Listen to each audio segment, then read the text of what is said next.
the U.S. Army postgame show. Atticus Sappington coming up clutch at the Horn. Oregon wins at Kinnick in November, 18-16, and the Ducks win their 11th straight game on the road. Battle-tested squad as we welcome you to the U.S. Army postgame show. Adam Zucker alongside Aaron Taylor, Rick Neuheisel, Brian Jones. That was exhilarating and exhausting at the same time. What both teams did in a low-scoring game on their final possessions to each take the lead, ending with Oregon winning this thing. Just incredible to watch. A Big Ten thriller and Big Ten football at its best. A unbelievable 90-some-odd yard drive right here by Iowa. You can see Gronowski finding his tight end down the field. A great third down conversion right there, getting them into position to strike down towards the end zone, and then obviously jogging into the end zone right here. Fourth down. It's a beautiful call. Oh! Fourth down. That was a very aggressive 6-7. So now that it's Dante Moore, sir. That ball was, I called it a transfusion. It stuck right by a guy. Well, the theory was that Oregon couldn't handle the physicality of Iowa. Well, theories aren't evident. Stats are. They handled that, rushing for 261.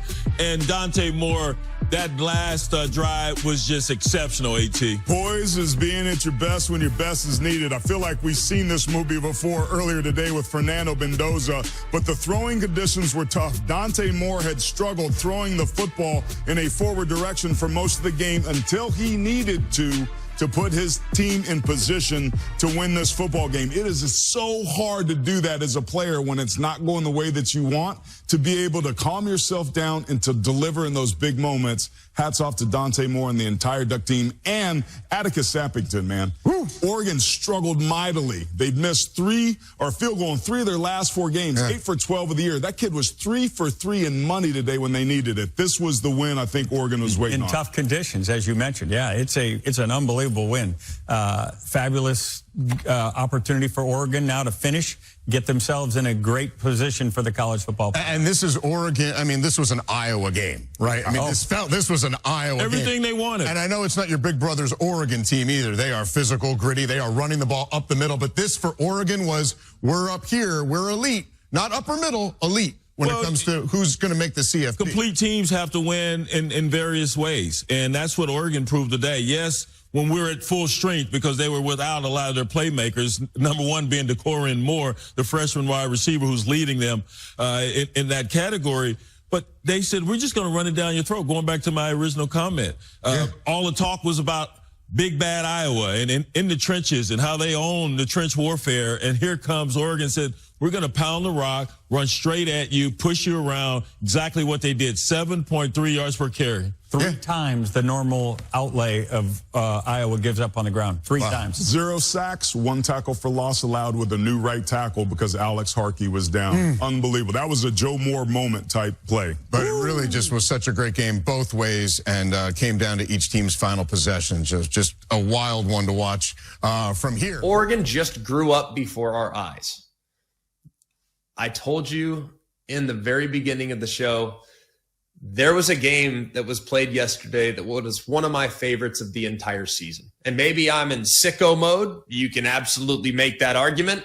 That game was incredible. It was so violent and physical, and both offensive lines were challenging the defensive line, the run game, the commitment to the run game on both sides. It was so much fun to watch. So tip of the cap to both Oregon and to Iowa, because that game, from my vantage point, some people will say it's boring, some people say it's sloppy, some people say it's slow, some people say all this stuff. To me, that was a war. And there is no greater adjective to describe it than just straight up trench warfare, man. It was so good. And I'm amazed at how Iowa's always able to do this, right? It doesn't matter who Iowa's playing. It can be against the Oregon Ducks. It can be against the Ohio State Buckeyes back in the day. It can be against anybody. No matter who they're playing, Iowa always seems to force the game to be played on their terms. And Oregon came into this game, right, ranked in the top 10 total offense, top 10 scoring offense. And this game ended up becoming a classic rock fight. I loved watching this tape. Both offensive lines were amazing. I loved what Oregon did in the run game. And that was really kind of what carried the load, right? They finished with over 250 on the ground.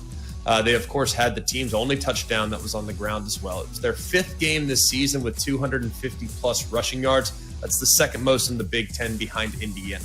But this was a very important step for Oregon to take. This has been a big play offense, and they have a lot of young players, right? This is a young roster. They're without some massive weapons. You're without Moore. You're without Sadiq. You lose Gary Bryant early in the game. And they are always a group that wants to manufacture explosive plays. That's who they are. That's what they do. They use speed. They have great athleticism. They're going to create big plays and create big momentum swinging opportunities because of how athletic they are. But in this game, that wasn't there. It wasn't there because of the weather. It wasn't there because of the way that Iowa was defending them.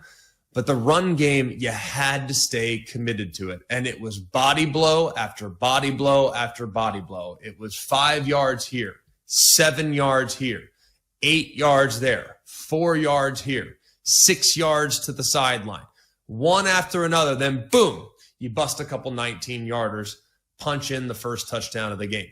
You had the 27-yard run before half, but that was when Iowa was kind of playing in a bit of a 2-minute defense, a little bit of like a prevent defense. They did have the quarterback zone read pull that led to a 50-yard run by Dante Moore. But this was a patient and efficient rushing attack. It was death by 1,000 paper cuts. And that requires patience and maturity. And I thought Oregon displayed both in this game. And for Dante Moore, these were very tough conditions to be accurate. And he was held without a touchdown. His numbers won't blow you away. The second straight game now he's been held under 150 yards and without a passing touchdown. And the interception early was just a flat-out bad decision. It was a force. The corner floated over the top. It's hard. I mean, that's a hard one for a young quarterback to see, but he just stuck with it. He just keep sticking with it. Trusting the run game, trusting the protection, and being opportunistic when the opportunity presented itself. Now, the importance of this drive down the stretch, and let's just call it what it was. The All-State playoff predictor, put as much stock in that as you want. Had Oregon lost the game, their chances of making the college football playoff would be under 50%. But with the win, they now improved to well above 80%. So this was a gotta-have-it situation, back against the wall on the road, rainy, wet, nasty conditions, and yet he threw maybe the most accurate throw of his career in that 2-minute drive to get them into field goal range. That, to me, is a sign of guts, toughness, and mental fortitude that was on display. Look at Iowa, man. Tons of respect for what they accomplished. Tons of respect for what they were able to manufacture. A couple big fourth downs. Couple of good plays in the run game. I thought their offensive line battled so hard throughout the game. It was fun to watch them play. But Oregon just refused to let down. They refused to abandon the plan. They refused to try to force anything that was unnecessary. They just stuck with it. And as a result, they get a hard-fought victory on the road against a quality opponent in the Iowa Hawkeyes. Tons of credit to both sides in this game. It was a violent game. It was an entertaining game. It was as physical a football game as I've seen in quite some time. I actually came out of this one having immense respect for both sides. But for Oregon, gotta have it mode, and they got it done.